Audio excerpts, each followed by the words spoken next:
to explore a death by misadventure of Jack Parsons, the infamous scientist and rocket engineer, as well as occultist, who was linked to Aleister Crowley, not personally meeting but corresponding with the late Aleister Crowley in his later years. And he was also associated, of course, with L. Ron Hubbard, the founder of Scientology. Okay, so Jack Parsons was born John Whiteside Parsons on October the 2nd, 1914. He died in mysterious circumstances on June 17th, 1952, in an explosion in his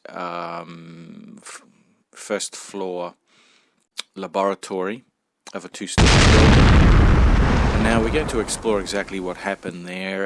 It was ruled as an accidental death. However, he did have a brush with some very unethical and dubious figures that were high-ranking members of the Los Angeles Police Department, detectives as well, when he provided testimony as a scientific witness against a member of the leader of the Los Angeles Police Department, the Homicide Division, I think it was. And that led to a falling out and some bad feelings happening. Also, he was associated with an ex-agent, an ex-police detective, who was a bit of a shady character as well. Anyway, this detective was the target of... Ex-detective was a target of the Los Angeles Police Department, who apparently then devised an explosive device and put it in his car. It went off. It didn't kill the ex-officer, the private eye. But this is what led to Jack Parsons being called up to give scientific testimony, and is what convicted the chief detective of the Los Angeles Police Department. Anyway, it is interesting to note that not long after the release of this ex-chief of police, that Jack Parsons died in an explosion. Okay, an explosive device disposing of targets by means of planting a bomb was the modus operandi of this individual. So it is very interesting, possibly not mere coincidence, but we will examine that. That's why I call it death by misadventure. Now, Jack Parsons was an occultist of reasonable repute. He was a member of Thelema, of the OTO in California, the California branch, where he replaced Wilfred Talbot Smith as its leader in 1942 and ran the lodge from his mansion on Orange Grove Avenue. Anyway, we will examine all of this now, not to raise the specter of a conspiracy theory, but it is very plausible that he was actually killed because he died in a mysterious explosion. And there were many stories saying, oh, okay, he was never very tidy with his explosive materials and devices. However, he worked for NASA, and he worked for a lot of scientific agencies, and he was involved in the aerospace industry, and he handled high explosives most of his life. And he was quite adept and very careful with his work. The other question to note is, how many scientists do you know?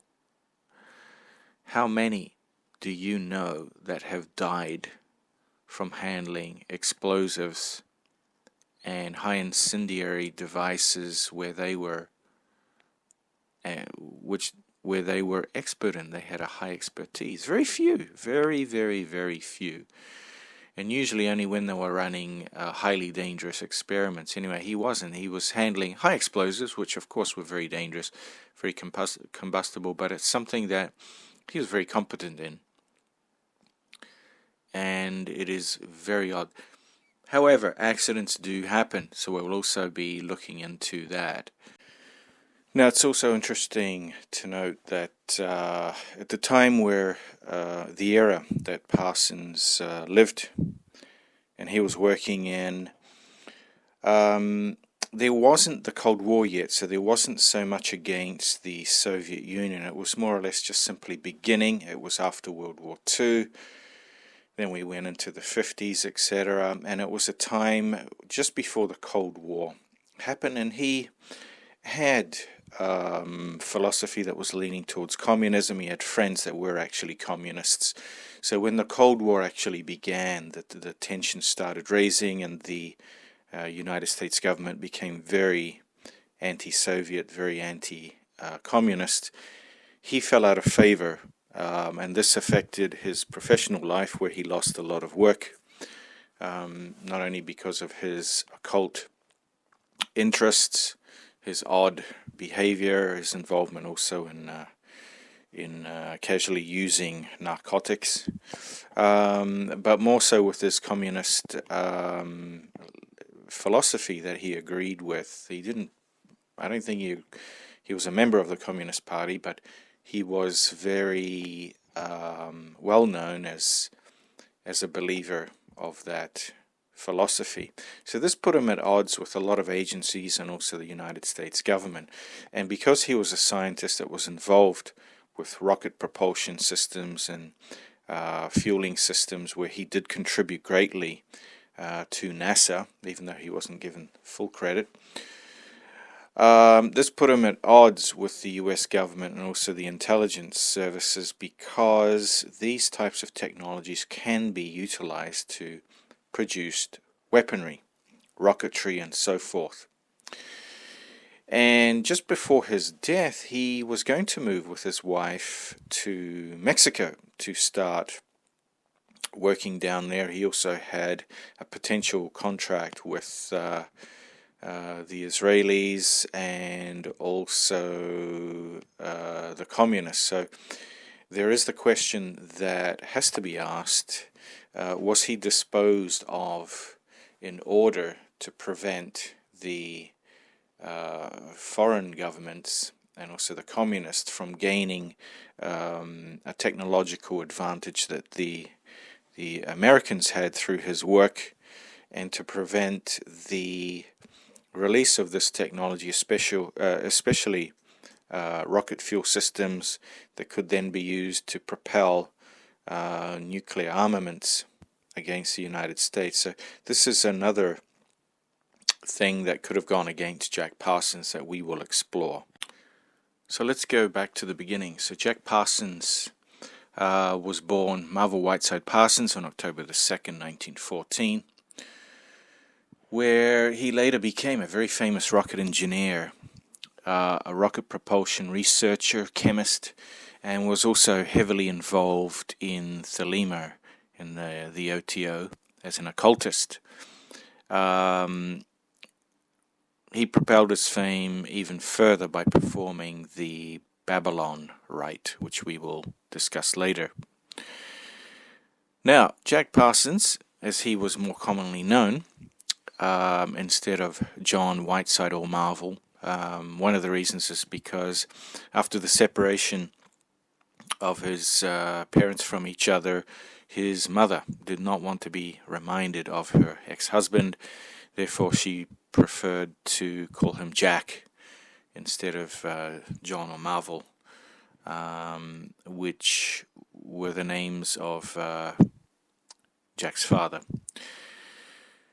So anyway, he was born in Los Angeles. The Parsons were a fairly wealthy family, and he was raised on Orange Grove Avenue in Pasadena, California. He was heavily inspired by science fiction literature and the comic books of the time. Of course, we have to step back in a completely different era, time where, of course, telephones were all connected by wire, and not every family had a telephone. TVs were not in every household as well. Of course, when he was born, there wasn't the invention of the TV yet, so things were very simplistic. There was a lot of reading, a lot of literature, and a lot of young boys and girls, especially boys, fantasized with the science fiction comics, Flash Gordon and the like. So, during his childhood, he developed a very curious interest in rocketry, mainly due to, of course, the comic book interest that he had, the science fiction interests. And in 1928, he began his own rocket experiments with his good school friend called Ed Foreman. And they used to go in the backyard and create all these little rockets, more like firecrackers, things like that. And then he went up a level and created some very interesting toy rockets. He then dropped out of Pasadena Junior College, and he attended Stanford University, although he experienced severe financial difficulties during the Great Depression. His family lost most of their fortunes, so he ended up dropping out of Stanford University because he couldn't finance himself, and he had trouble also having enough money to have one meal a day even. So in 1934, he decided to unite again with his friend Ed Foreman and also the graduate student Frank Molina to form the Caltech-affiliated Guggenheim Aeronautical Laboratory. The acronym is GALCIT, G-A-L-C-I-T, which was a rocket research group. Now, this group was supported by the Guggenheim Aeronautical Laboratory chairman Theodore von Kamen. Jack Parsons did not lack in confidence, and he actually went to Theodore von Kamen to gain funding for his interests in rocketry, to gain access into the technologies at that laboratory. And he did impress Theodore, and Theodore set up a space for him and his friends to do research into more advanced forms of rocket fuel and rocketry. So that's where he got a foot in the door, even though he never really had the high-level education that most other scientists at the center had.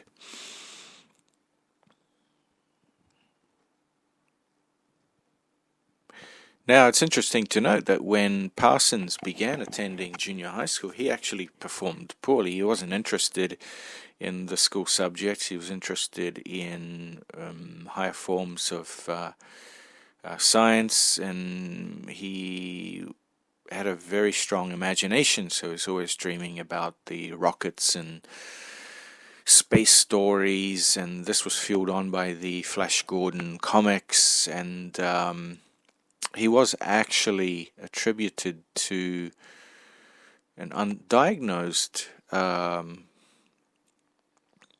form of dyslexia. So he was actually bullied a lot during school, and he was reputed to have effeminate kind of movements, which didn't help him. So he became very unpopular, and this drove him further into his imagination, and he delved further into reading and not socializing so much, although he did form a very strong friendship with Ed Foreman, who was a very open-minded young fellow, and he came from a poor working-class family, and Ed actually stood up for Jack Parsons, and he started protecting him and shielding him from bullies. And because they both shared a very strong fascination with science fiction, comics, and rocketry, they bonded well. Now, Jack's family actually spent the mid-1929 to 30 on a tour of Europe before returning to Pasadena, where then they moved into a house on San Rafael Avenue. It was not a very elaborate or expensive house. It was very modest. And with the onset of the Great Depression, that's when their troubles began financially, as most Americans experienced, and actually worldwide were experiencing.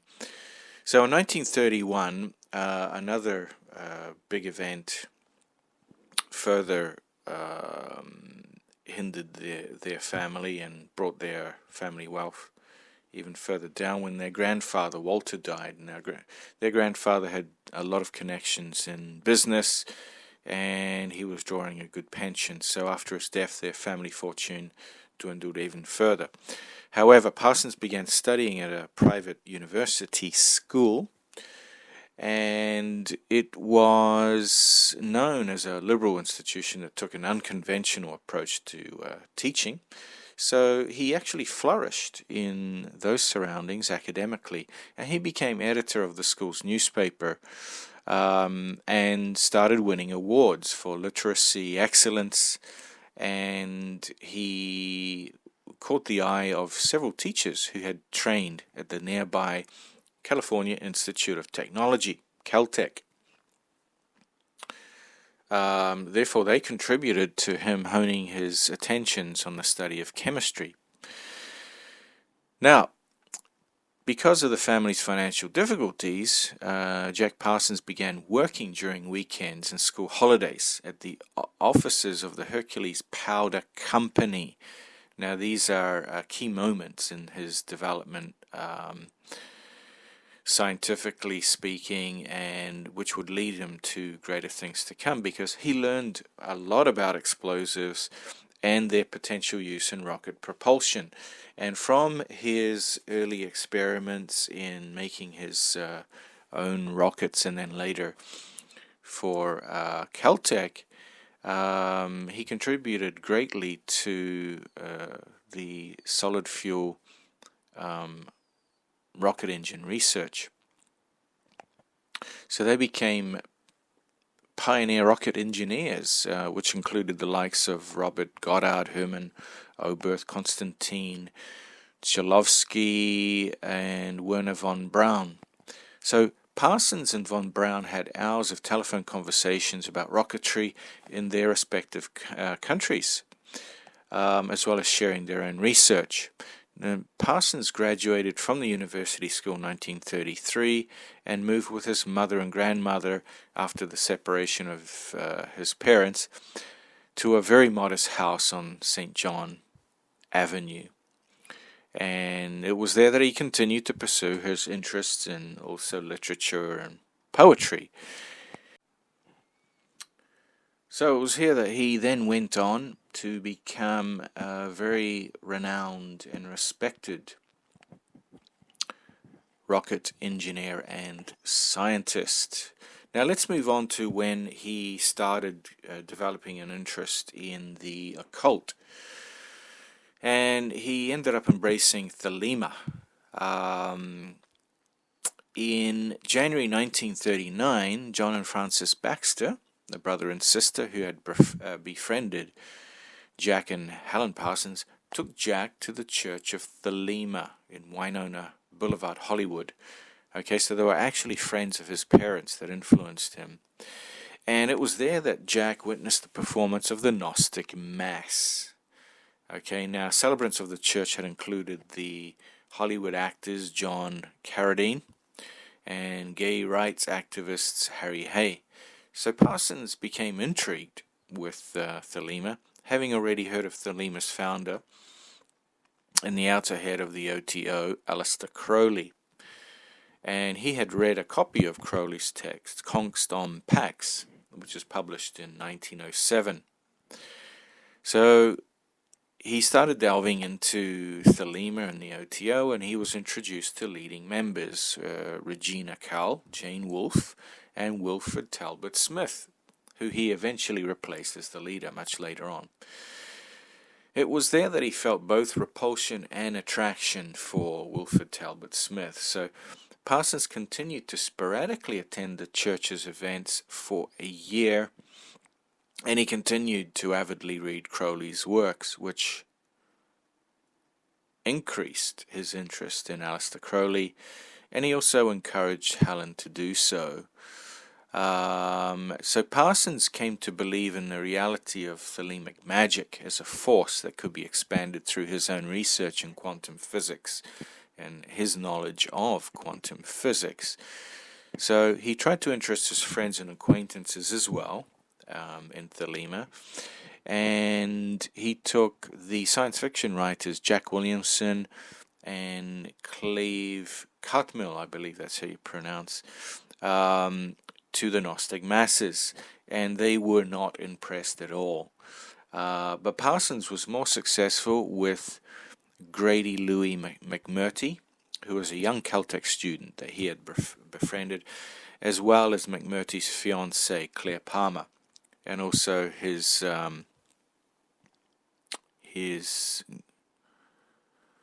girlfriend, Helen's sister Sarah Betty Northrop.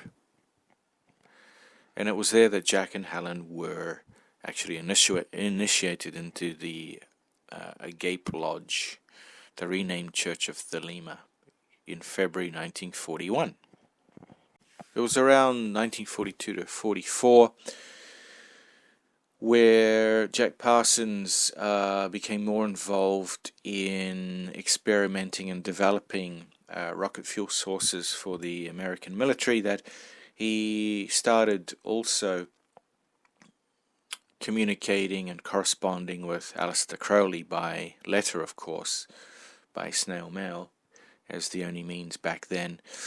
And he actually dedicated most of his salary to the OTO, and he also funded a lot of Crowley's experiments through Germer, who he was associated with. Now,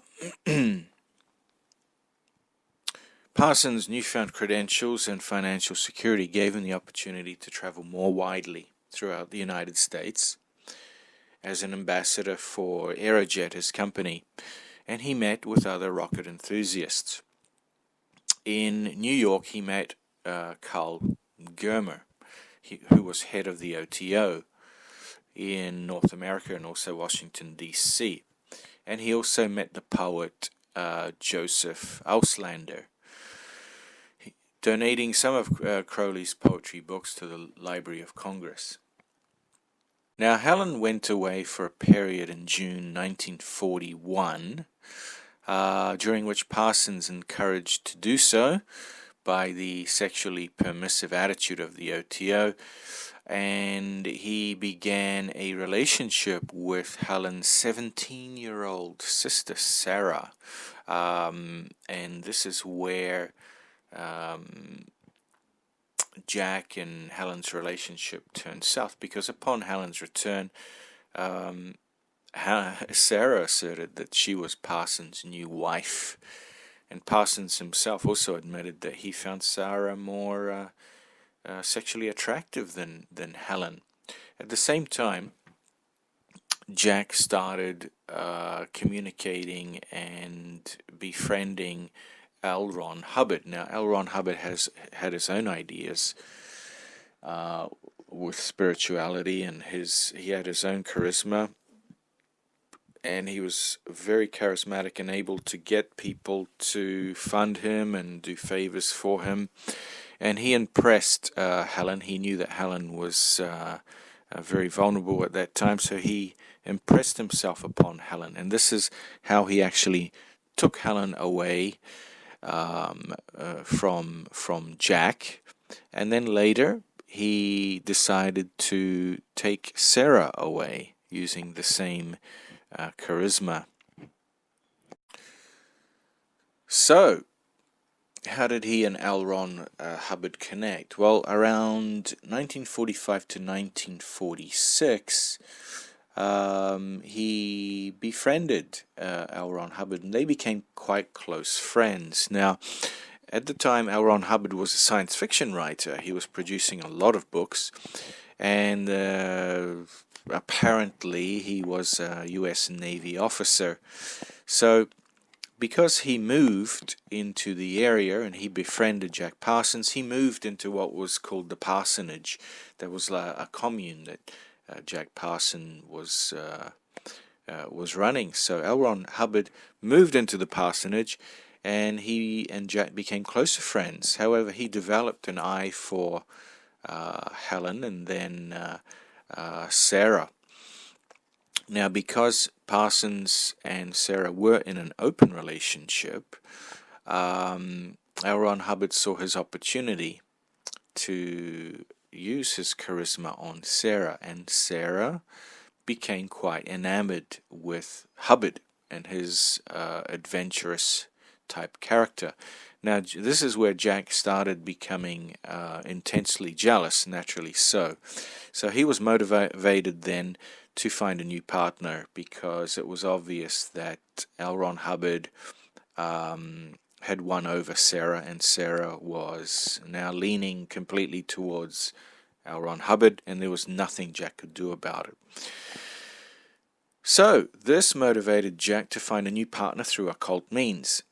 So he devoted his energies at this point, through his jealousies and his repressed anger, to conducting black magic, which actually caused a concern among fellow OTO members who believed that he was then invoking troublesome spirits into his home, and it was affecting everybody. And so Jane Wolfe wrote to Crowley, and he told him that our own Jack is enamored with witchcraft and the dark arts, and also voodoo.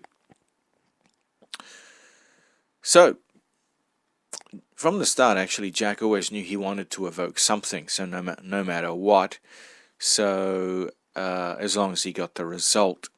So he told the residents that he was imbuing statues in the house with a magical energy in order to sell them to fellow occultists.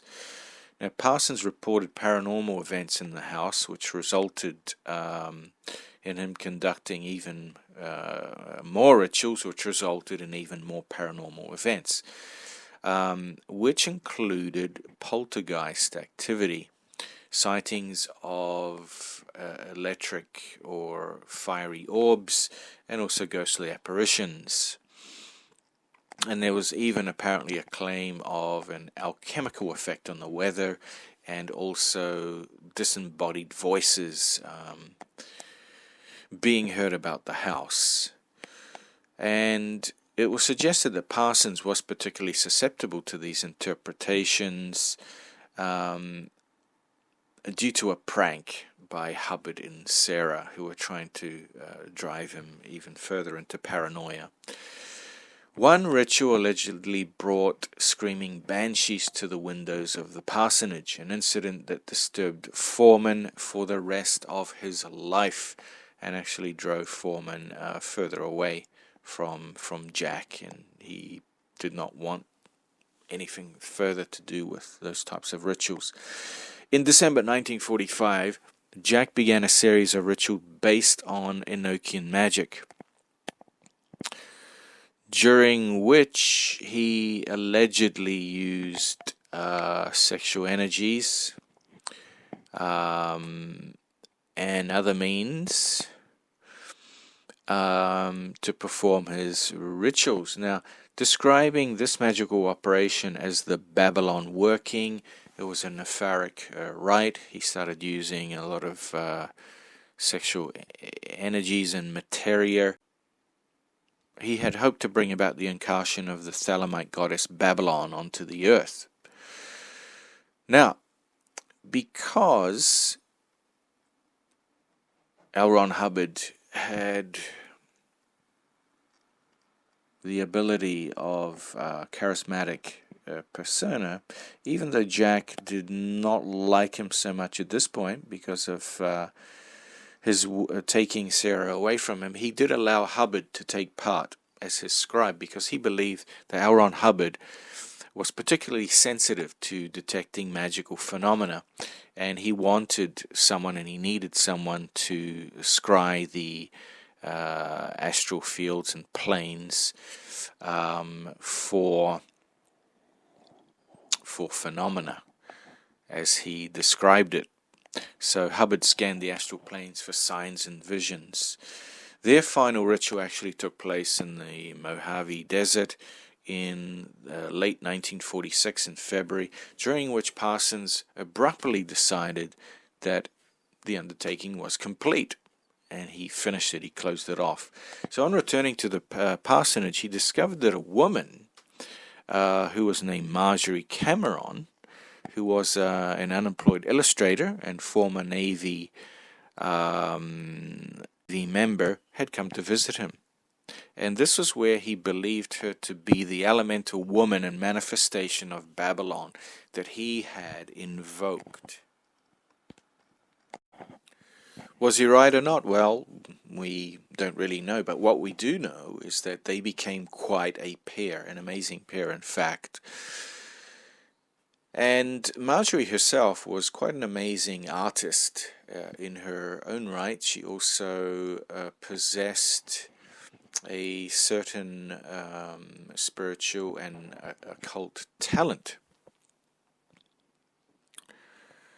So Cameron knew nothing at first of Jack's magical intentions. She claims that she didn't know anything about the OTO, and that she didn't know that they had invoked her as a form of Babylon to appear. She said she didn't know anything.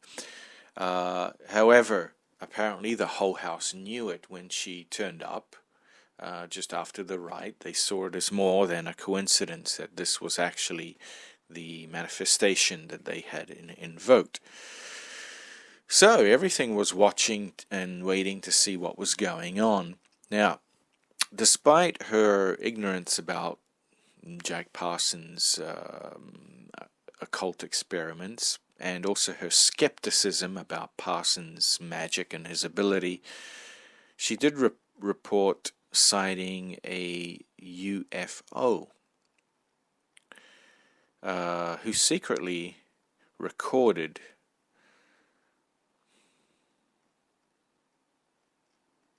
the sighting as a materialization. So Jack Parsons took this as another symbol, as a materialization of Babylon. Now, inspired by Aleister Crowley's novel Moonchild, which was written in 1917, Parsons and Hubbard aimed to magically fertilize a magical child through immaculate conception, which was born to a woman somewhere on Earth 9 months following the working's completion, which would become the Thelemic Messiah embodying Babylon. So that was the purpose as well of invoking this Babylon. The purpose of the Babylon working was a daring attempt to shatter the boundaries of space and time, facilitating, according to Parsons, the emergence of Thelema's Aeon of Horus. When Cameron departed for a trip to New York, Parsons retreated to the desert, where he believed that a preternatural entity psychographically provided him with Liber 49, which represented a fourth part of Crowley's The Book of the Law, which was the primary sacred text of Thelema, as well as part of a new sacred text he called the Book of Babylon. Now, Crowley was bewildered and concerned by this endeavor when he heard about it, and he complained to Germer of being fairly frantic when he contemplated on the idiocy of those louts. Now, he believed that the Babylon working was accomplished.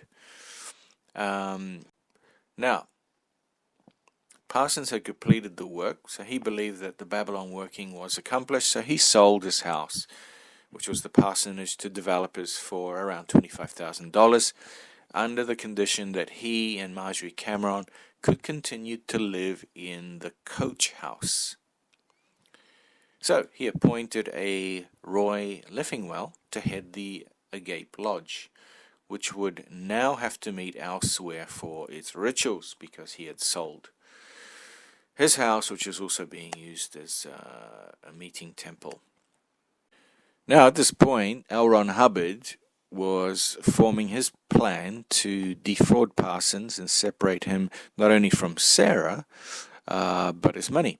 So, L. Ron Hubbard and Sarah convinced Parsons to buy 3 yachts, and then they would then sail these yachts down to the west coast where he would sell them for a profit. And this is where Parsons became separated from his money, because he had left this money in the company, but of course the co-founders had full access to the funds. So Hubbard and Sarah helped themselves to $10,000 of this money, and they had headed off to Miami. So after Parsons found out that this had happened, he was incensed. However, he was placated because Hubbard had convinced him by phone that he was still above board. He just needed the money to put a down payment on the 3 yachts. And they actually did buy the 3 yachts. However, once he started talking to Crowley, Crowley sent a telegram to Germer, and he dismissed Parsons as a weak fool and a victim to Sarah's obvious confidence trick. So after reading this, Parsons changed his mind. He thought he would check on Hubbard and Sarah, so he flew to Miami, and he placed a temporary injunction and restraining order on them to make sure that they would not leave with the yachts. So he actually managed to track them down. He tracked Hubbard and Sarah down in a harbor in County Causeway. And Parsons discovered that the couple, of course, had actually purchased the 3 yachts as planned. But he also discovered that they tried to flee aboard one of the yachts, but due to stormy weather conditions, they were forced to return to port.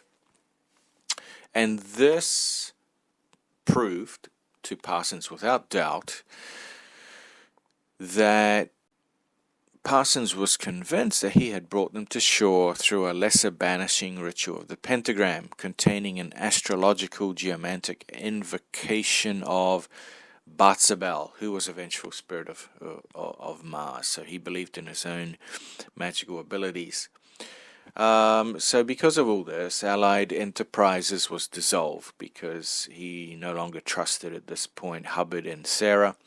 So in a court settlement, Hubbard was made to promise to reimburse Parsons of all the money that he had spent.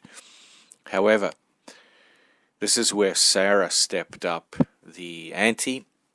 So Parsons was discouraged from taking further action by Sarah, because Sarah threatened Parsons to report Parsons for statutory rape, since their sexual relationship took place when she was underage. She was under 18 when they first started cohabiting together. Therefore, with this threat, this very real threat, Parsons was forced to abandon his plans, and he didn't go ahead with further action. Now, Parsons was ultimately compensated with only a mere $2,900 of the money that Hubbard and Sarah had taken,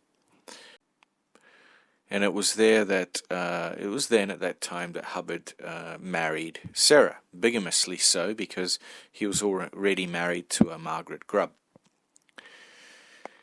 And it was at this time, with this money, that he went on to found Dianetics, and then when Dianetics started taking off, he founded Scientology.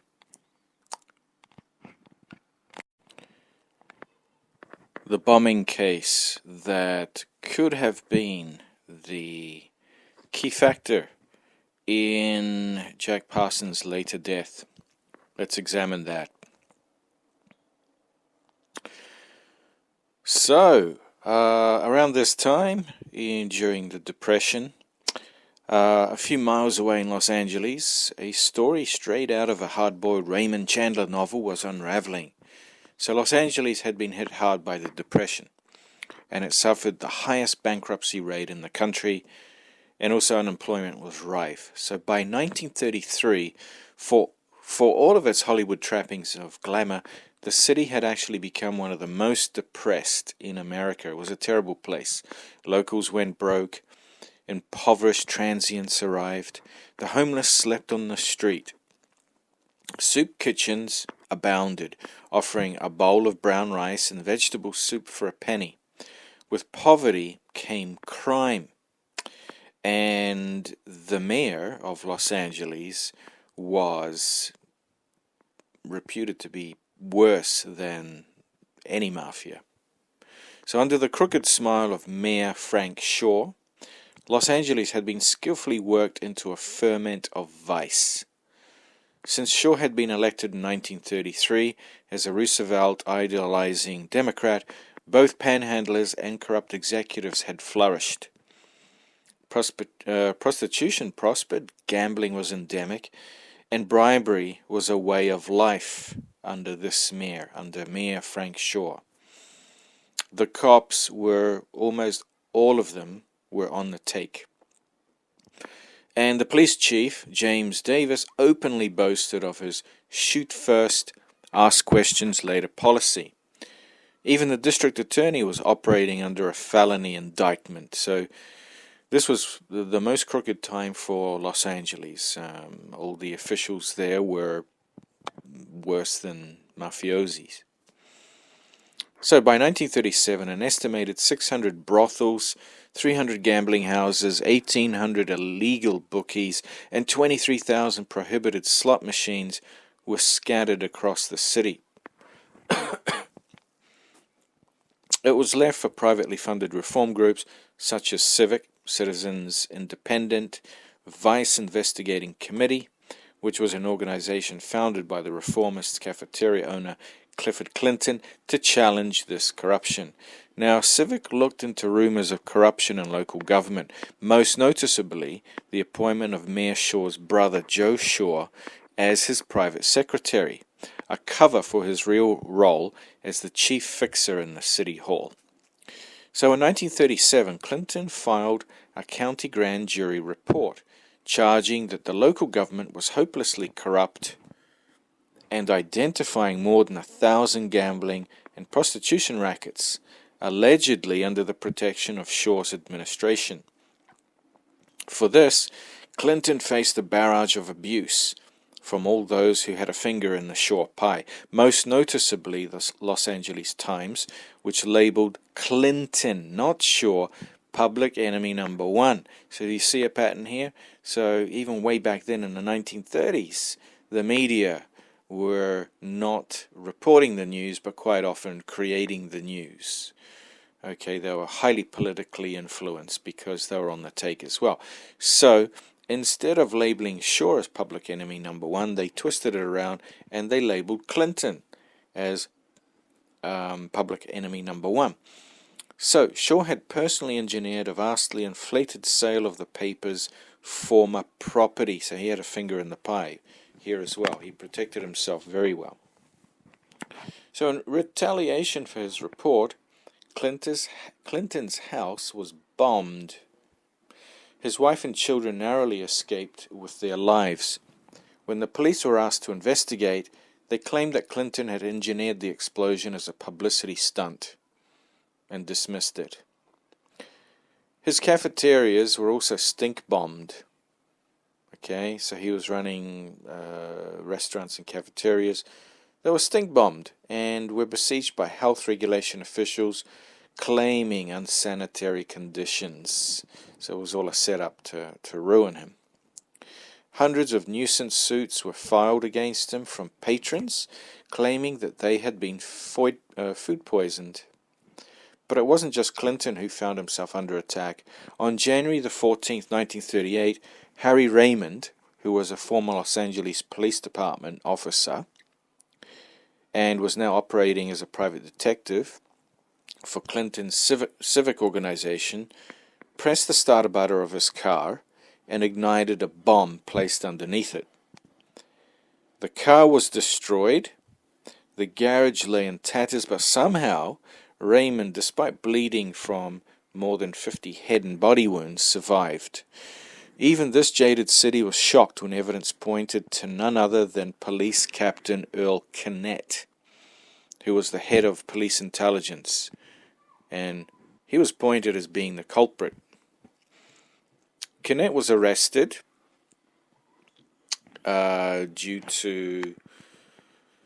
due to a lot of evidence pointing his way. His fingerprints were found on a lot of the material and debris. So he was arrested along with 2 of his detectives and charged with attempted murder. So there was a trial, and this trial began on April the 12th, and it dominated news up and down the West Coast.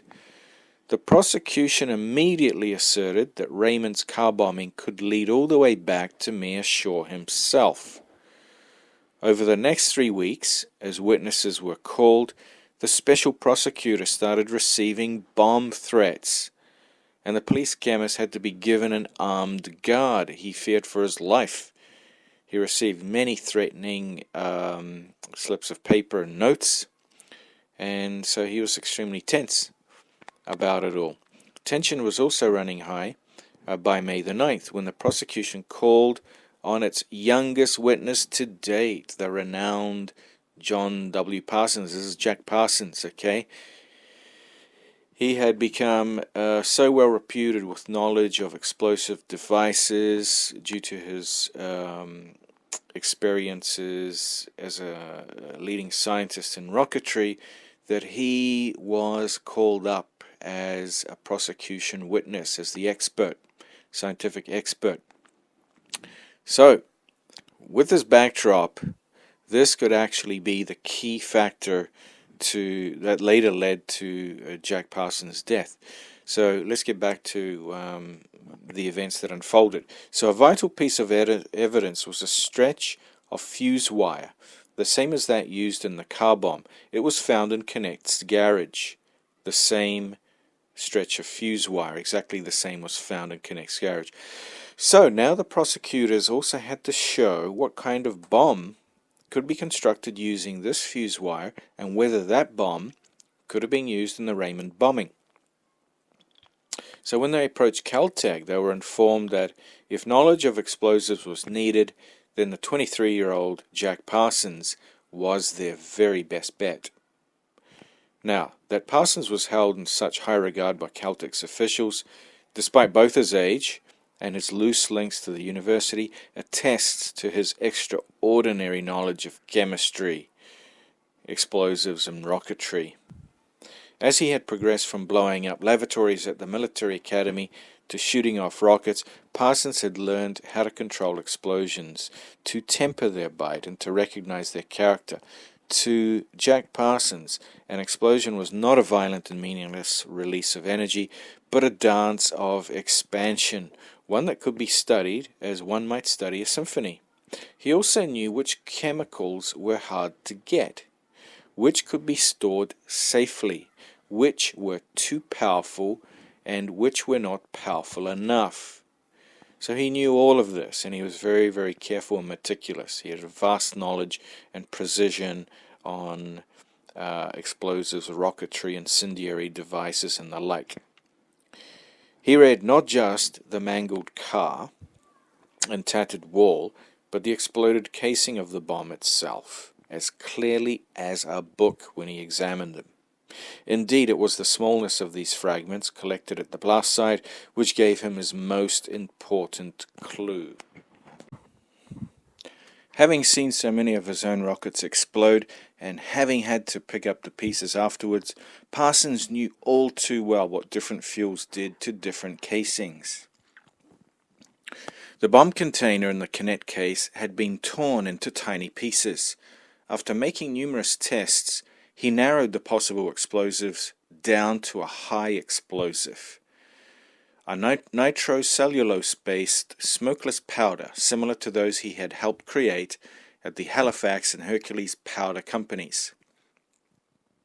In fact, Parsons had even considered using it as a fuel for his own rockets. Parsons built a bomb that he predicted closely resembled the one used in the Raymond car bombing. Then, accompanied by the court's special prosecutor, he blew up an old Chrysler with it. The result of the explosion, specifically the size of the bomb casing fragments, were almost identical to those found at the Raymond site. His evidence was good enough for the prosecution. He would stand witness. His appearance in court was accompanied by a flurry of articles and pictures. He may have been one of a number of scientists called to the stand that day, but only he was young and charismatic. Most importantly, from a newspaper's point of view, he blew things up. "Explosives expert makes bomb replica," read the Los Angeles Times. "Celtic man tells of bombs," blared the Pasadena Star News. Parsons brought a duplicate of the bomb to the stand. 6 inches in length and 3 inches in diameter, it was made of cast iron water pipe. He had noticed that the original bomb's fragments had borne the marks of threads, the grooves made for screwing pipes together. The duplicate was a persuasive piece of forensic science and a fair bit of courtroom theatre. The appearance of a very businesslike-looking bomb in the hands of a state's witness late yesterday caused turmoil at the trial, read the Los Angeles Times. The bomb was so realistic, Parsons' description of it so menacing, that the presiding judge was uncertain whether the replica contained explosives or not. He refused to allow the jury to touch it out of safety concerns. "It was a very colourful piece of evidence," sniffed the Times. It was also an example of how persuasive and compelling Parsons could be. Perhaps thinking that Parsons' youth could be a chink in the prosecution's armour, the Connett defense team began a fierce cross-examination of him. If they could discredit the young expert, the prosecution would be severely hampered.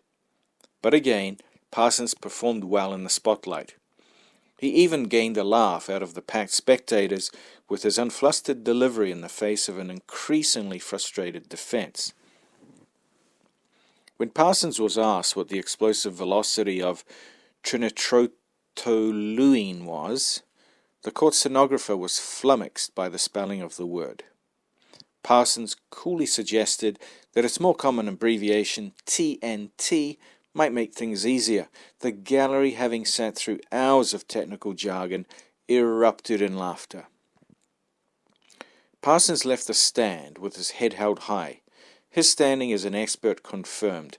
On June 16, 1938, Connett and his 2 assistants were convicted and sent to San Quentin. So damning was his case in the eyes of voting Angelenos that soon afterwards Shaw became the first big city mayor in United States history to be thrown out of office by recall. For Parsons, the case was a personal triumph. Not only did it highlight his prodigious chemical knowledge, but it also prompted his recognition as a bona fide member of the scientific community. The California Tech had failed to mention him in its article on rocket research, but during the Connett trial, he had appeared in the pages of all the major West Coast newspapers as not only a scientific expert, but a Caltech man. The FBI and communist involvement in investigation of Parsons and his colleagues. The United States had emerged from the war years in better shape than any other combatant country. In fact, they were on the winning side and they shared most of the spoils with the United Kingdom and no other.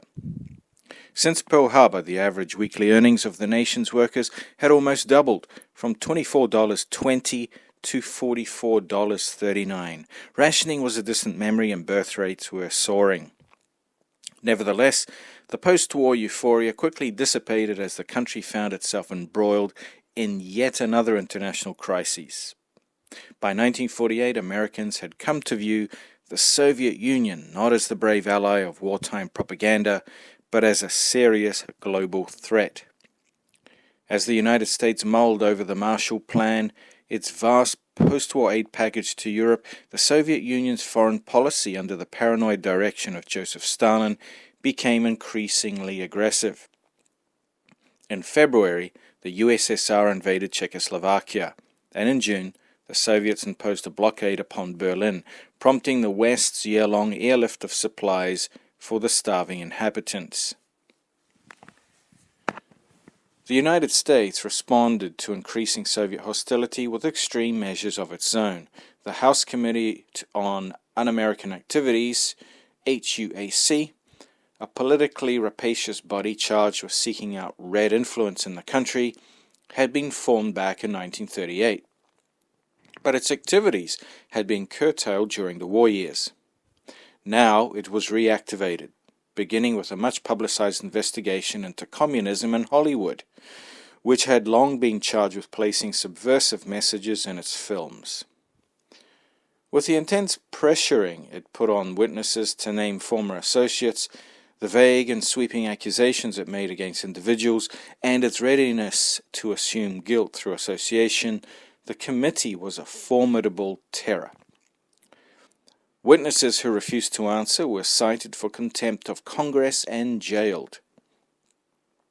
Its highest-profile victims by 1948 had been a group of screenwriters and directors known as the Hollywood 10, who had refused to give evidence. When the committee accused former State Department official Alger Hiss of being an active member of the Communist Party and of handing government secrets over to the Soviet Union, fear and suspicion spread wider. If Reds had infiltrated the government, where else had they gotten to? Everyone was a suspect. Forrest Ackerman later discovered that the FBI had even planted an informant in the ranks of the LASFS to seek out science fiction fans with communist sympathies. Within Parsons' immediate circle of friends, the increasing scrutiny into a person's political history had been causing some concern. In 1946, he had been invited to Frank Molina's for a farewell dinner. Molina had decided to leave America and take a post in Paris with UNESCO. He would be going alone. His consuming dedication to rocketry work during the war had placed his young marriage under an intolerable strain. Now he and his wife, Lillian, were living apart. Molina had other problems as well. His house had recently been ransacked, although nothing had been stolen. He suspected the FBI was harassing him. In New York, Lillian's address book had disappeared from her car, only to mysteriously reappear a few days later. The following year, Parsons' friend, Robert Cornog, lost his security clearance while he was working as a research engineer at Northrop Aircraft. Without a security clearance, it was nearly impossible to work in an industry dealing largely with classified government contracts. The Rocketeers had all received clearance for their JATO work, but in the increasingly unpredictable political climate, these lifelines to the world of cutting-edge research might any day be revoked. A scientific blacklist had been created, and it took very little to get one's name on it. A disgruntled former colleague might claim that one held liberal social views, or, as in Cornog's case, might mention one's ties to alleged communists, and a full-blown FBI investigation would follow. No explanation was necessary for the withdrawal of a security clearance. In this Kafkaesque climate, one was accused, tried, and found guilty without knowing the nature of the crime or even that one was under investigation. Cornog was released from his job without knowing why, and, reeling with shock, he left Los Angeles for Berkeley. It would be almost 2 years before he found work again as an assistant professor of mechanical engineering at the University of California. The job was theoretical enough not to require a security clearance. Parsons was naturally worried. He had attended meetings of a communist group before the war, and some of his best friends had been Communist Party members. Fearing harassment or worse from an increasingly red-scared government, Parsons began to correspond again with the Suicide Squad's old mentor, Theodore von Karman, about the possibility of working abroad. Karman was really in Pasadena now. As the founder of the Advisory Group for Aeronautical Research and Development, he traveled incessantly between the United States and Europe, attempting to promote international scientific cooperation on rocketry, among other topics. He told Parsons he would keep an eye out for any rocketry jobs that suited him, but he also advised Parsons that if he wished to work in what was now an established profession, he needed some academic qualifications, especially in advanced mathematics. Parsons grudgingly enrolled in a night course at the University of Southern California. Going back to school must have seemed strange to him when he had achieved so much without any degrees. At any rate, his efforts were rendered futile when, a couple of weeks later, his security clearance was stripped from him with no warning. Without Parsons' knowledge, the FBI had been investigating his past for months, presumably ever since he had started work on the Army-sponsored Navajo missile program at North American Aviation. Parsons' clearance had not been reviewed since his work at Galcid during the war. Now the old Pasadena police reports about the ongoings-on at 1003 had been unearthed, and some had charged that Parsons had ties with an alleged Communist Party member. He was immediately listed as an undesirable employee for national defense work. North American Aviation suspended Parsons from his job immediately. He wrote a panic letter to Karman pleading his case. As you know, I am not a communist and have no connection with communists or communist front organizations. I have no idea of the reason for this action. Possibly it is simply because I am not enough of a rubber stamp personality. Under these conditions, I feel that it is desirable to leave this country and to begin a career elsewhere in a more liberal atmosphere as soon as possible. I will greatly appreciate any advice or suggestions that you can offer in the matter. I am really anxious to make the change as soon as possible. To make matters worse, Candy left him a month after he had lost his clearance. Since she had returned from Europe, their relationship had grown increasingly tempestuous. She had gotten bored of playing the role of scientist's wife in Manhattan Beach, and she now planned to go to Mexico to join the artists' colony in the town of San Miguel de Allende. Living there was cheap, and the location was beautiful, its 16th century houses encircled by mountains. Many Americans supported by the GI Bill were now traveling there. San Miguel was renowned for its fiesta atmosphere, its heavy drinking, its bullfights, and its peyote. Parsons was now left alone, without a job, friends, or wife. He began pumping gas at a filling station on the weekends and working as a mechanic fixing cars. He also worked as an assistant in the medical hospital, and he even briefly held a staff position in the Department of Pharmacology at the University of Southern California. He may have won the job because of the expertise he had acquired manufacturing narcotics at home. His closest friend Ed Foreman had also fallen into similar difficulties. After Aerojet, he had a really hard time doing anything for a while, remembered his stepdaughter Jeanne Ottinger. I can remember him sitting up on the roof just flying kites. Unlike Cornog, both men lacked the academic qualifications to fall back on serious theoretical work. Parsons became even less likely to attain them when he failed out of his mathematics course at the University of Southern California.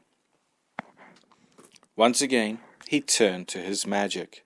If he could not control the real world, then at least he could assert himself in his imaginative, magical one. He embarked on a series of magic rituals, hiring prostitutes or entering into passing affairs in order to carry out his sex magic workings, which he was heavily into. His new magical endeavor was called the Crossing of the Abyss, and its aim was to transform him into a master of the temple. At that point, his consciousness would supposedly come and become one with the universal consciousness. The last of Crowley's disciples to attempt the operation was a Canadian accountant named Charles Stansfield Jones, and this was in 1916. He had declared himself master of the temple shortly before being arrested for walking naked through the Vancouver streets.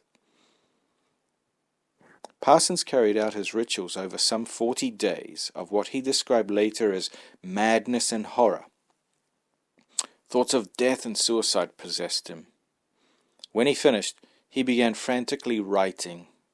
12 years earlier, he had collaborated with Frank Molina and Edward Foreman on a scientific paper called Analysis of the Rocket Motor. Now, he was writing Analysis by a Master of the Temple, a histrionic autobiography that recreated the story of his entire life, so that this one moment of magical achievement was its climax. Becoming a master of the temple allowed Parsons to recast all his disappointments and failures as successes. His parents' divorce, his isolation as a child, his interest in chemistry, the loss of the magical formula, the loss of his family's financial fortune, and his betrayal by Betty, commonly known as Sarah, all appeared as predestined steps on his path to a new magical fulfillment. He also began writing a political tract on liberalism and liberal principles, which he titled Freedom is a Two-Edged Sword. In it, he responds to his treatment at the hands of the government by denouncing the increasingly intolerant nature of post-war American society. However, Parsons' remedy to the problem is not social or political reform, but the arrival of Babylon. Girt with the sword of freedom, he sought out Wilfred Smith, his former mentor, and declared that he, Parsons, was the Antichrist. His mission was that the way for the coming of Babylon be made open. It seems symptomatic of some form of psychosis that as Parsons' emotional life had been thrown into chaos and his professional achievements retreated further into the past, he should cling to his magic as if it were a raft on a raging sea. His writings of this period contain oblique expressions of deep self-loathing, as well as repeated references to all-consuming flames and his own death. Parsons seemed to be casting himself in the role of doomed hero in a cosmic drama that was coherent only to his own mind. Alienated from the OTO, separated from his wife and friends, he seemed to be preaching to himself, declaiming to an empty room, playing to the void. This period of mania seemed to have eventually worn off, and as of 1949, Parsons seemed to settle himself. He set out newly determined to regain his security clearance and consulted with his old friend Andy Haley, who had agreed to appeal his suspension. Had Parsons' freshly written Manifesto of the Antichrist been discovered, Haley's efforts would likely to have come naught. But the document remained secret. After a closed court session in which Parsons denied any communist affiliation and defended his involvement with the OTO as a non-political religious organization, The Industrial Employment Review Board reversed the restriction on Parsons' security ranking, claiming the previous judgment had been made without sufficient cause. He was now granted back pay and fully restored to work on classified and top secret projects.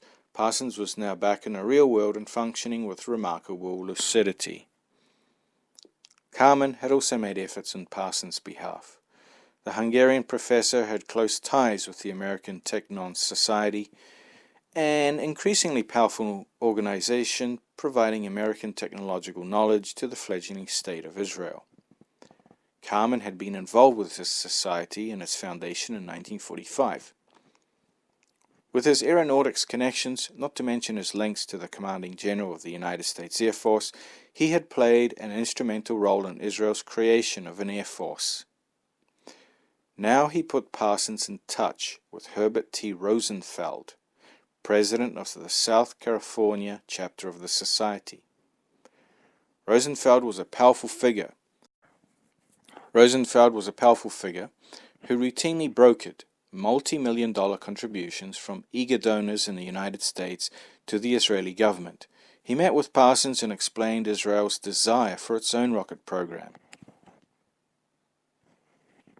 He asked Parsons to write a proposal for an explosives plant in Israel, and he requested data concerning rockets and other armaments.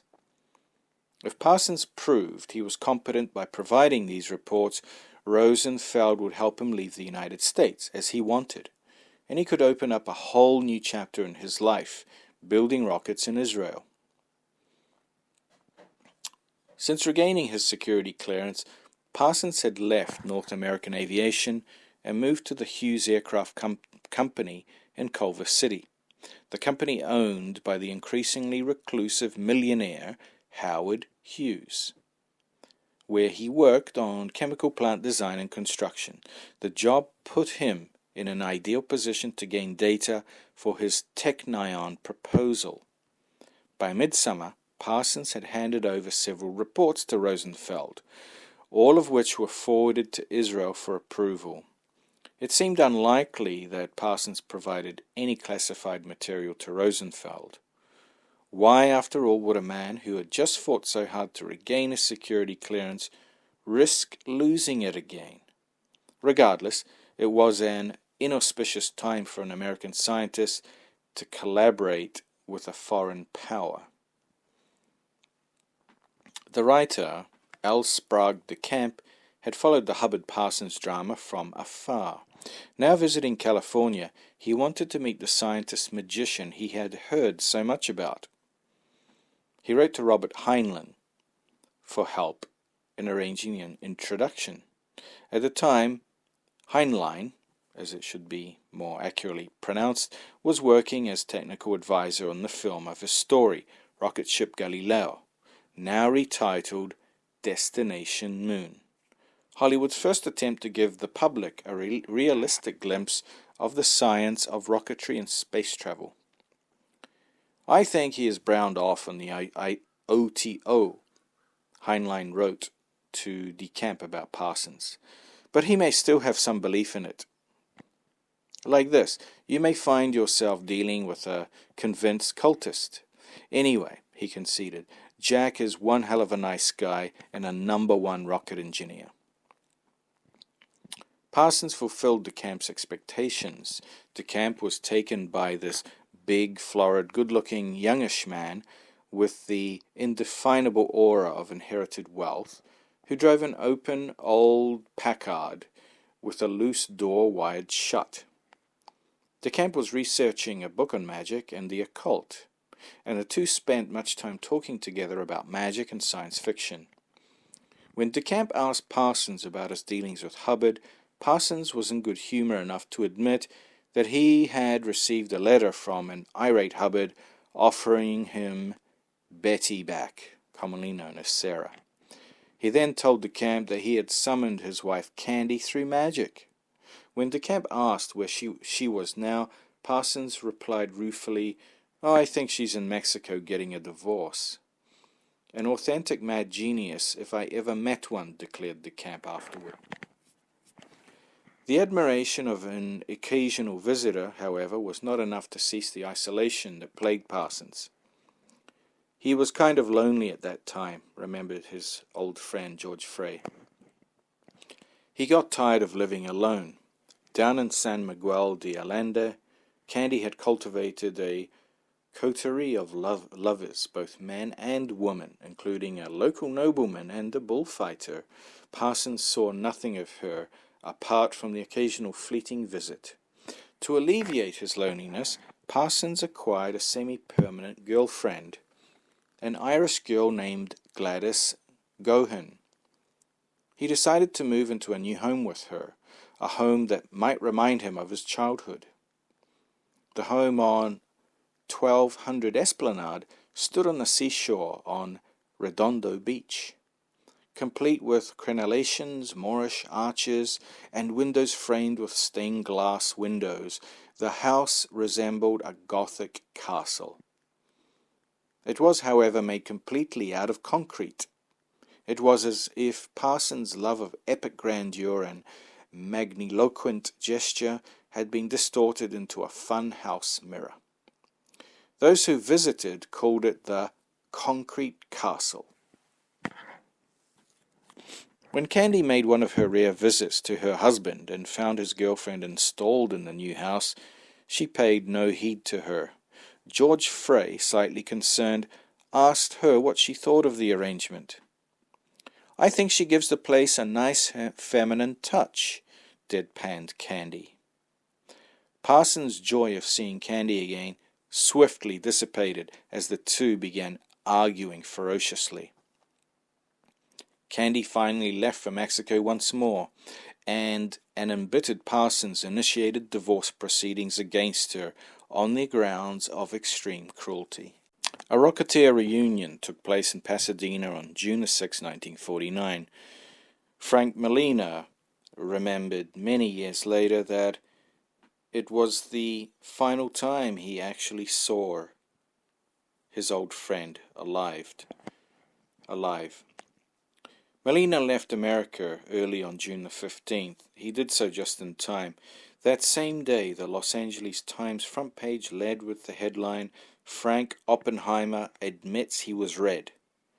With Sidney Weinbaum, Oppenheimer had presided over the communist salons that the Rocketeers attended before the war. Now the newspapers told how Oppenheimer had joined the Communist Party while he was working on his PhD degree at the California Institute of Technology at Pasadena.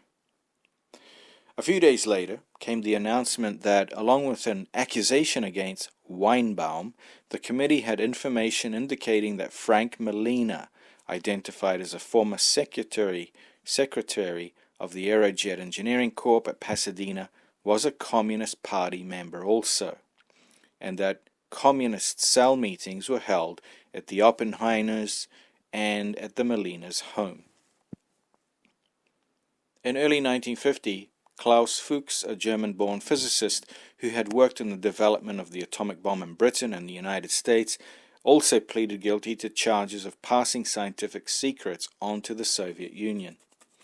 He was imprisoned for 14 years. Soon Julius and Ethel Rosenberg would be arrested for passing secrets from the Manhattan Project to the Soviet Union. Scientists, the heroes of the last war, now appeared as enemies of the states. Parsons looked on in despair. Science was going to save the world back in H.G. Wells' time. Is regimented, straitjacketed, scared shitless, its universal language diminished to one word, security, he lamented. He must himself have been scared. Rosenfeld had fallen ill, and Parsons' negotiations with him about a move to Israel had broken down. Since regaining his security clearance, Parsons had been interviewed by the FBI on several occasions about his links to Weinbaum's communist group. Parsons had initially prevaricated, saying that the meetings he had had been in 1938 to 1939 were in fact study groups and dealt with many isms other than communism. Now, however, he told the FBI that Weinbaum had extreme communist views, and he knew the existence of a communist group on the Caltech campus. In a climate of rumor, such words were proof and clinched the FBI's case against Weinbaum. On June the 16th, Sidney Weinbaum was arrested for perjury. He had signed a Caltech security form stating that he had never been a member of the Communist Party. The reasons for Parsons' betrayal of Weinbaum are not entirely clear. The threat of losing his security clearance against must have weighed heavily upon him, considering the depression his lost job had provoked before.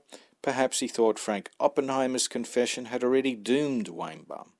Or perhaps Parsons still harbored a grudge against Weinbaum for breaking up the discussion group he and Melina had founded all those years. In any case, Parsons was not the only member of the Suicide Squad to be troubled by the FBI. Martin Summerfield lost his security clearance for his affiliations with known communists, and even the respected Carmen came under investigation for his links to Bela Kun's communist regime in Hungary in 1919. Tsien, however, became the most spectacular casualty. He had recently returned to Pasadena to become the first Robert Goddard Professor of Jet Propulsion at Caltech. Following a grilling by the FBI about his alleged communist sympathies, his security clearance was revoked almost immediately. At a time when 90% of all research of the Jet Propulsion Laboratory was classified, he could no longer hold his prestigious position. Tsien made plans to travel back to his Chinese homeland, but when the government discovered his decision, it moved swiftly to stop him. Customs officials searched his packed luggage and discovered papers marked secret and confidential. Many of these documents were written by Tsien himself, and it must have seemed natural for him to take them back. But the day that Sidney Weinbaum was sentenced to 4 years without parole for perjury and fraud, Caltech's famed Dr. Tsien was arrested and held without bail. He was forbidden for leaving the country for 5 years so that his scientific knowledge would become obsolete and therefore useless to China's new communist regime. As his old friends and acquaintances rapidly fell around him, Parsons contacted a recovering Herbert Rosenfeld and renewed his efforts to move to Israel. Rosenfeld greeted him and warmly asked for one last piece of information. If he provided it, Parsons could leave for Israel immediately. This final proposal was very simple indeed. Rosenfeld wanted a detailed breakdown of equipment costs for the Jet Propulsion Development Program and explosives plant proposal that Parsons had formulated the previous year. Such costs were easily calculated by consulting similar proposals Parsons had been working on for Hughes. He took a bundle of handwritten documents concerning explosives and rocket propellant manufacture from his office and gave them to Blanche Boyer, a female colleague from Hughes, asking if she could type up copies of the material for him. Confident in his plans for the future, he had even included within the bundle tentative points for a 2-year employment contract he was planning to give Rosenfeld. Unfortunately for Parsons, in light of the increasingly hysterical press coverage of red scientists, it seems that the sight of these documents sent Boyer into a panic. No sooner had Parsons gone than she alerted the security authorities at Hughes to a case of possible espionage. On September 26, Parsons was fired from his job at Hughes for removing confidential papers without permission, and the FBI descended upon him yet again. He told them everything. He told them about the Technion Society. He told them about Rosenfeld. He told them about the papers he had already submitted to Israel. He claimed he was only preparing a cost breakdown from the papers he had taken from Hughes. He swore that he was going to submit the proposal to the State Department and insisted he wanted only to transfer the cost of equipment to Israel, not the classified material. He pleaded that his action was an oversight, a slip-up. His carelessness caused his past life to be exhumed once again. As the FBI prepared to prosecute Parsons for espionage, they interviewed old friends and enemies, seeking evidence that he was a spy. More stories about his antics at 1003 crept out of the woodwork. An unnamed source claimed that at a weekend party he was drugged and initiated into the order against his will. Others described Parsons as a crackpot and a religious fanatic. One source focused on his relationship with Candy, describing them as an odd and unusual pair in that they do not live by the commonly accepted code of married life and are both very fascinated by anything unusual or morbid, such as voodooism, cults, homosexuality, and religious practices that are different. Some of Parsons' scientist friends rallied around him, explaining that during his time at Caltech Security, the regulations had been very lax, and it was common practice to remove reports for one's own purposes. But the evidence against him was overwhelming. Making matters even worse, Herbert Rosenfeld himself was under investigation by the FBI for his links to known Soviet agents. When Parsons was pointedly asked about his own political affiliations, he furiously asserted that he was not a communist, but an individualist. With the wealth of information collected against him, his declaration was futile.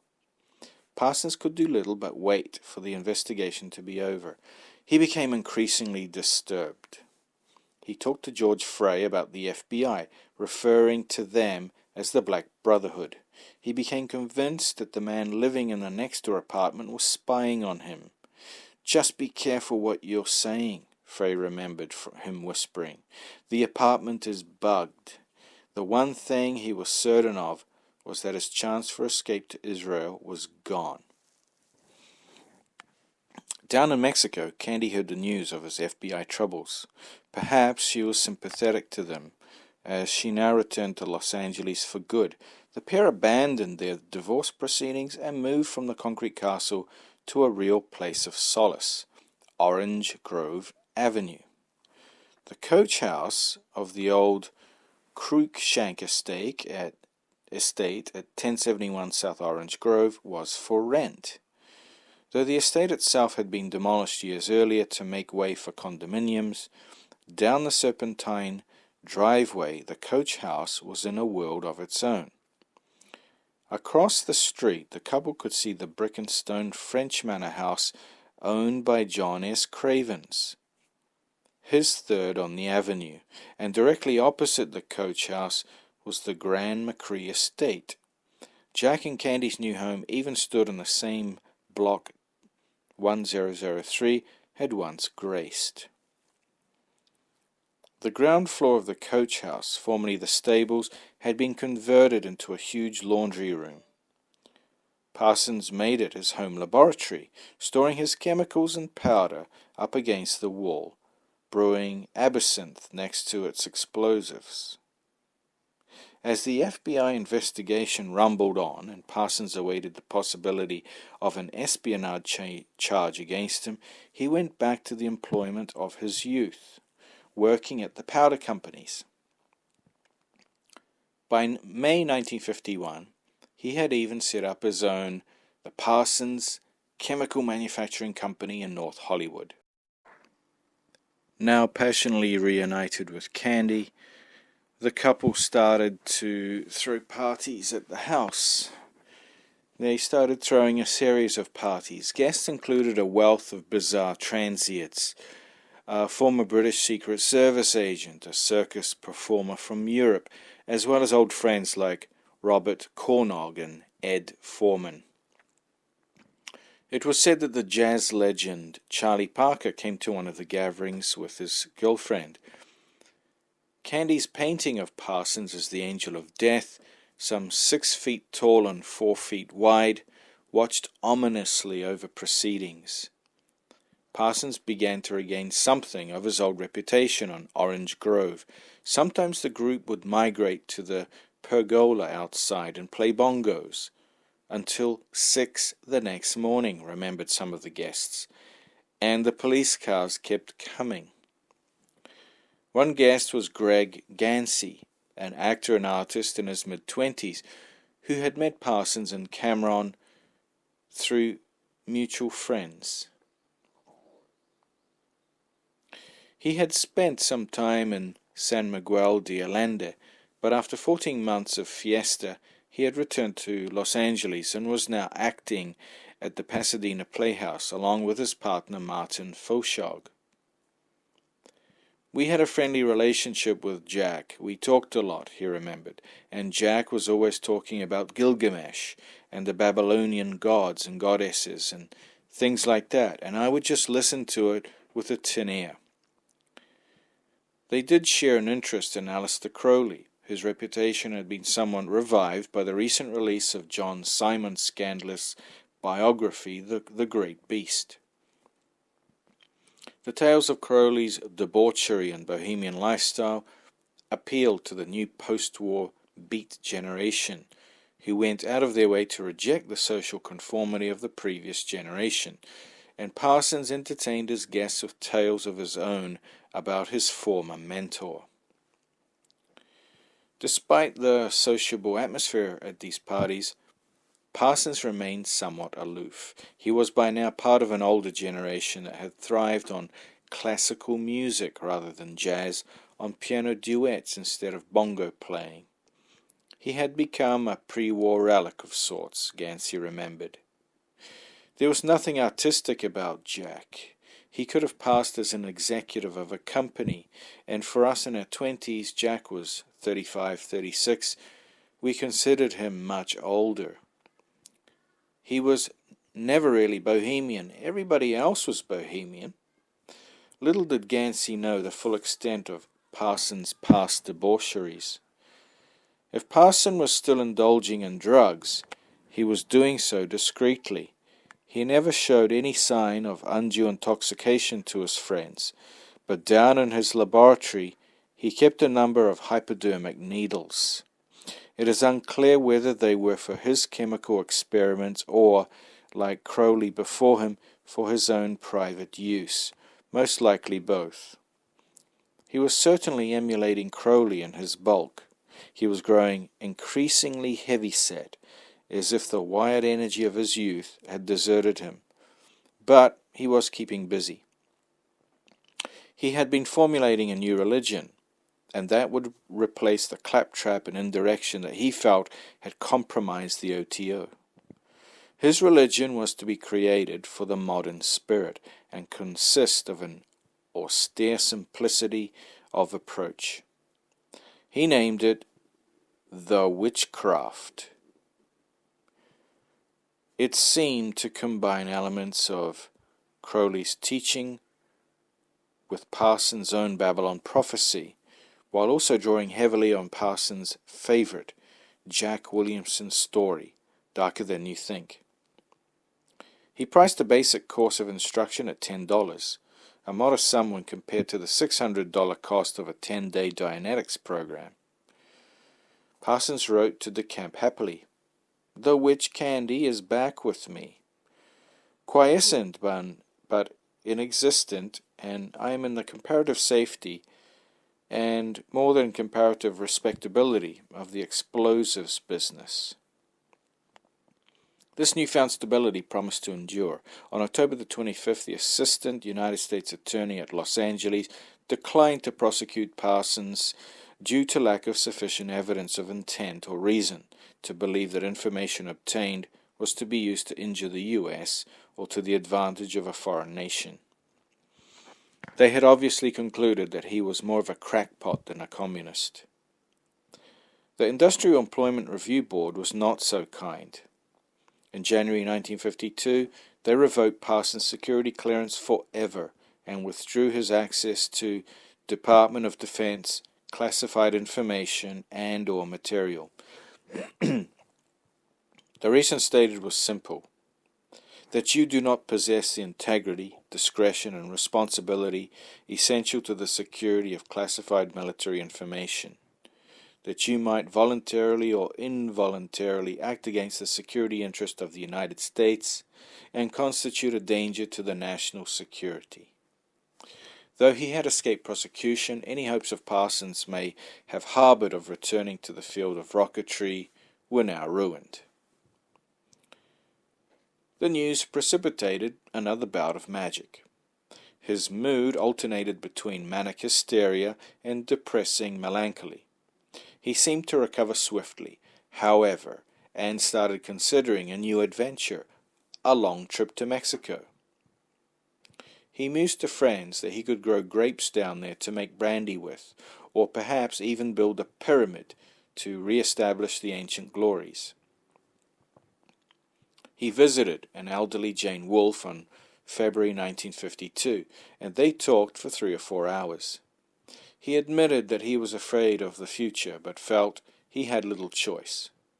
"I am finished here. There is nothing more for me to do, so I am going away," he told her, before smiling and saying, "But I shall come back." He began to prepare himself financially for the trip, and contacted Carmen once more, asking him for a reference. Carmen, who had heard of Parsons' misfortunes, was only too willing to help. "I have known Mr. Parsons for more than 15 years, he wrote. "He worked under my direction on rocket problems. His technological knowledge and experience, especially in explosives, is excellent. Nevertheless, the old memories of Parsons at Aerojet could not be completely forgotten. Mr. Parsons is very inventive. He is better for independent work than for office work with many employees about. Parsons' temporary job was at the Burmite Powder Company in Saugus, the same town he had worked in as a young man while employed at the Halifax Powder Company.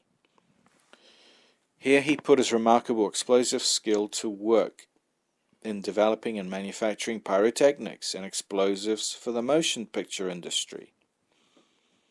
There was a boom in war films at the time, and realistic explosives were needed more than ever.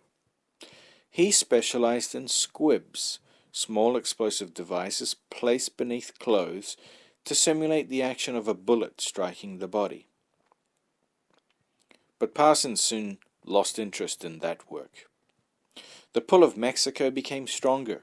It would be a new start, a chance to clear the mind after the last troubled year. This was kind of a second honeymoon or something, remembered Gansey. Kind of a reconciliation with Candy. They could just go down to Mexico where the life was one big fiesta. They planned to leave in mid-June and stay in Mexico for 3 months, maybe 6, just as soon as Parsons had fulfilled his short obligations to Burmite. After all his years working with explosives and rockets, Parsons had accumulated a vast collection of rare and volatile chemicals. Far too unstable to keep in his home laboratory, he had been storing them in the warehouse owned by the Special Effects Corporation, a pyrotechnics company that Parsons often lent his services to, based in Pacoima in the San Fernando Valley. While visiting his stockpile, Parsons ran into an old JPL acquaintance, Charles Bartley. Bartley had founded the Grand Central Rocket Company, a direct competitor with Aerojet, and he had hired some space at the Special Effects plant for his own explosives work, the very space Parsons had been using as a storeroom for his substances. He was instructed that he would have to move his supplies. Even Bartley was amazed by the amount and variety of chemicals Parsons had collected over the years, commenting, "Well, he had a lot of explosive stuff that I didn't even know the names of." Parsons' stores included cartons of nitroglycerine, trinitrobenzene, and penthioerythritol, tetranitrate, better known as PTN, one of the most powerful explosives known to man. The last time Bartley had seen Parsons was in 1944 in a tin shack on the dried-up riverbed of the Arroyo Seco, when Parsons and Foreman had barged into his office bragging about the new laundromat business they were going to found. "How's that laundromat business?" Bartley now asked. Parsons turned to him with a gleam in his eye and said that he was now going to start a fireworks company in Mexico. With that, he began to transport his bottles and beakers, his test tubes and ovens, back to his house on Orange Grove. With typical casualness, Parsons stacked the boxes in the coach house's laundry room. Since the Mexico trip was almost upon him, he decided to keep many of the bottles in the cardboard boxes he had moved them in.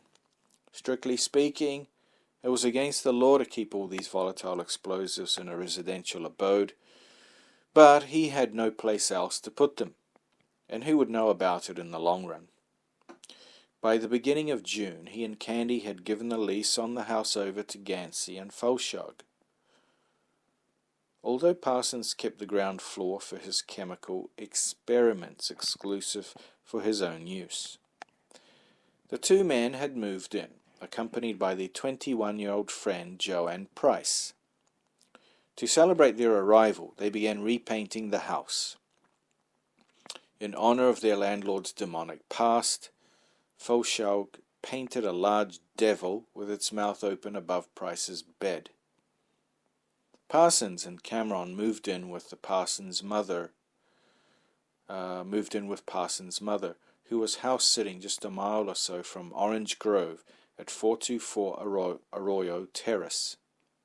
The new corridor was filled with their bags and suitcases, but Parsons left his magical box, covered in runes and Enochian symbols, and containing most of his writings, back in the garage of the coach house.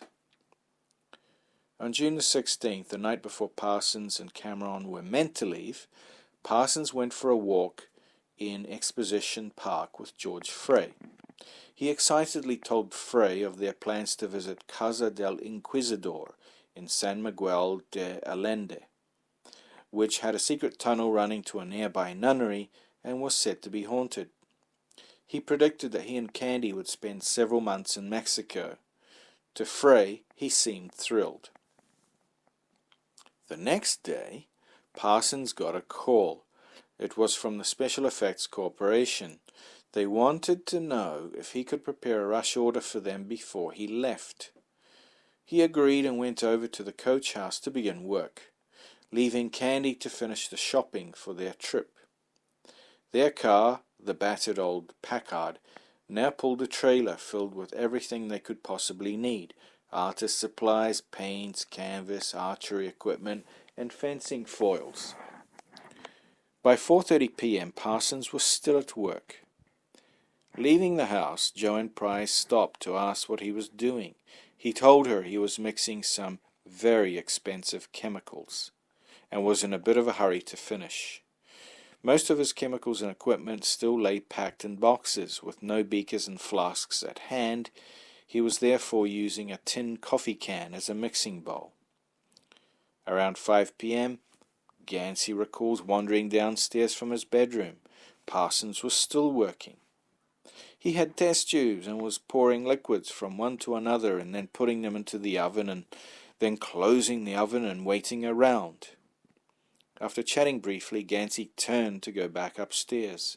Martin Fulshog, I'm not sure how to pronounce it, and his mother were cooking supper. With a joking look of concern, Gansey turned to Parsons and jokingly said, "For God's sake, Jack, don't blow us up." Parsons just chuckled and yelled after Gansey as he walked up the stairs, "Don't worry about it." An examination on Jack Parsons' cause of death and the incident. In 1952. So on June the 17th, the day before the planned departure, Parsons and Cameron, of course, had decided to travel back to Mexico for a few months. before moving on to Israel for a new start to a new career in rocketry, a way to bypass the US government and recommence his rocketry career. He was actually very disturbed by the presence of the FBI continuously tracking him and applying pressure and what he termed harassment. So a day before, Parsons received a rush order of explosives, as mentioned previously. Now, if we examine this, it's very odd that just a day before, the very place where he stored his explosives, he was ordered to move all his explosive equipment, and he only had the coach house laundry area to do it in, which was downstairs. So he moves all his volatile explosives there as well. And then he receives an order to a rush order for a film set, apparently. Now, this is a little suspicious because of what I just mentioned prior.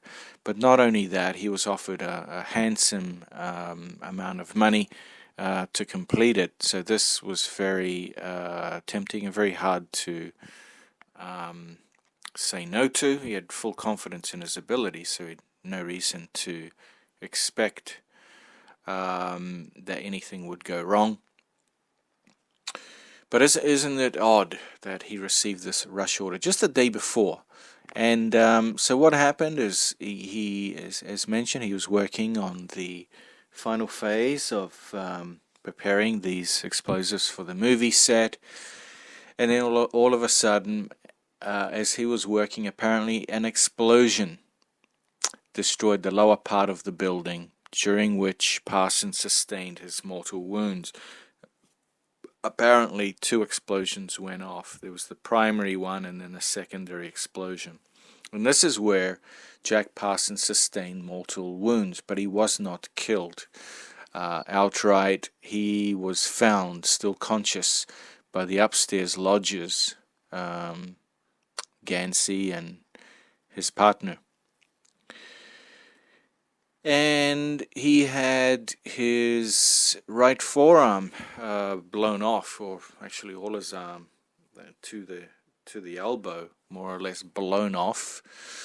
He had also both his feet and legs completely broken, and his shoes were in tatters. He was wearing by the force of the explosion, which leads to believe that there was an explosion the floor level as well. But having his hand blown off would also lead one to think that he was holding onto something that detonated. He also received critical injuries to the right side of his face. In fact, most of the right side of his face was gone. There was a massive hole there. You could see his teeth and on the other side, apparently. So, anyway, he was rushed by ambulance to the Huntington Memorial Hospital and was declared dead about 37 minutes after the explosion happened.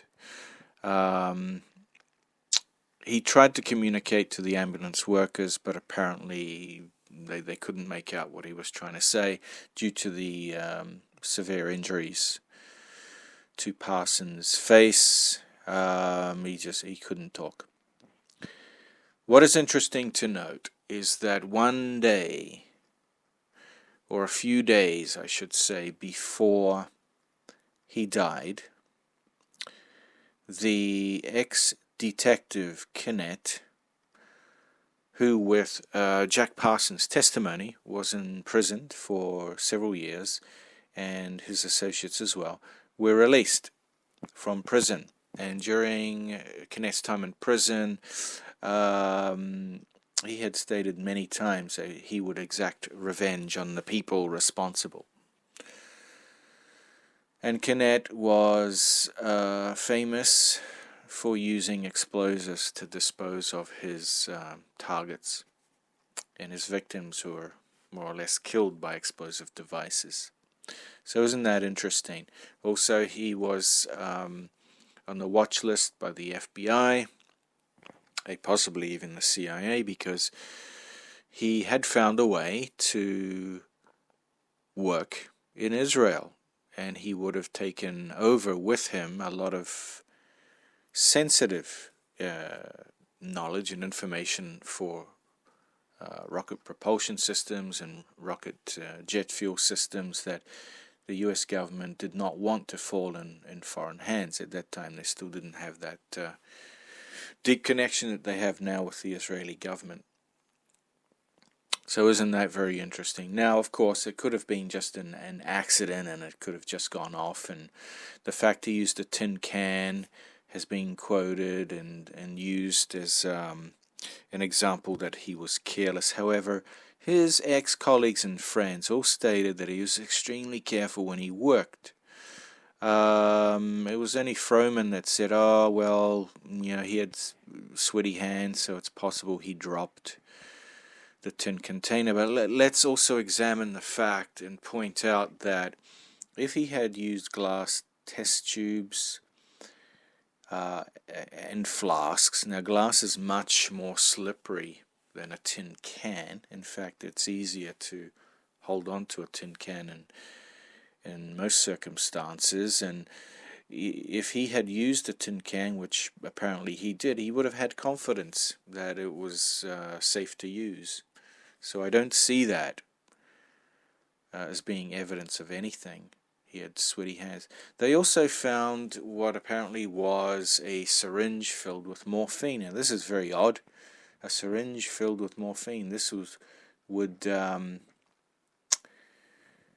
would render him more or less, in a state of docility. So was he injected with this at any time before or after? We don't know. It could have been to dull the pain if it was used after, or was it left by someone? We don't know. But it's also interesting to state that, let's have a look. Chemical engineer George Santimers insisted that the explosion, according to what he saw, must have come from beneath the floorboards, and this implied an organized plot to kill Parsons. However, the Los Angeles Police Department, they dismissed the case as a case of accidental death. They stated that and concluded that through the police department criminologist Don Harding of the Pasadena Police Department, he concluded that Parsons had been mixing fulminate of mercury, a highly volatile substance, in a coffee can, and he must have dropped it on the floor, causing the initial explosion. Well, if he had dropped it on the floor, that doesn't explain why his right hand was blown off, because if the main explosion was simply of him dropping something, then his legs would have been blown off. But it seems to be plausible from Santimer's statement, he's a chemical engineer, that the first explosion was from beneath the floorboards, and this led to him falling over, and whatever he held in his hands exploded, most likely. The other theory could be that there was an explosive device or devices in several places in the laundry, and they were detonated, and then they reacted with the other chemicals and formed a secondary or third explosion. We really don't know. So anyway, that is how he was disposed of, or how he died. Very, very odd, because he was a highly competent scientist. He was an expert in explosives, and he had never had an accident of any kind or even close call. And yet that's how he died. rather convenient because that stopped him from traveling to Mexico and from then moving on to Israel. It also fits in well with the possibility of revenge from Canet. We really don't know what happened. So this is why it is most likely death by misadventure, whether accidental or not. You be the judge.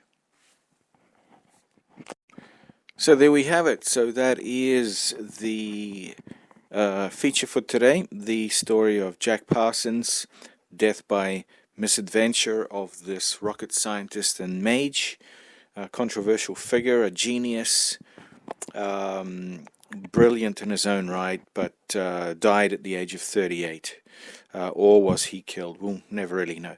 So I hope you enjoyed that. Please join me again soon for another installment where I will present another interesting topic or a workshop or a feature on how to perform certain rites of magic. So stay tuned, and I look forward to seeing you here on my channel.